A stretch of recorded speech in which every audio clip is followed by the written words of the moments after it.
నేను ఒక గ్రూప్ 2 యాస్పిరెంట్‌ని. కానీ ఎంత చదువుదామన్నా బుక్స్ అన్నీ ఎదురుగా ఉన్నా, ఎంత చదవాలన్నా కానీ రోజంతా ఈ స్ట్రెస్సే సరిపోతుంది.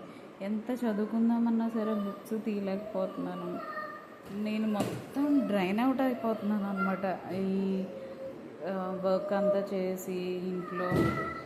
కానీ చూసే వాళ్ళకి ఏమనిపిస్తుందంటే ఇంట్లోనే కదా ఉంటారు, ఖాళీగా ఉంటారు, ఏం చేస్తారు అన్నట్టే ఉంటుంది. కానీ ఆ ఉతికిన బట్టలు తీయడం, అవి మడత పెట్టుకోవడం, వంట చేసుకోవడం, ఇవన్నీ మళ్ళీ హస్బెండ్ వచ్చేసరికి అన్నీ రెడీగా ప్రిపేర్ చేసి పెట్టడం, పిల్లలు వచ్చేసరికి స్కూల్ నుంచి అన్నీ చేసి పెట్టడం, వాళ్ళకి స్నాక్స్ టైం టు టైం, ఇవన్నీ చూసుకునేసరికి బయట వాళ్ళకి ఏమనిపిస్తుంది అంటే ఇంట్లో ఉంటున్నారంటే ఏదో ఖాళీగా ఉంటున్నాం అనుకుంటారు. కానీ అసలు ఒక్క నిమిషం తీరిగ్గా కూర్చోడానికి కూడా ఉండట్లేదు.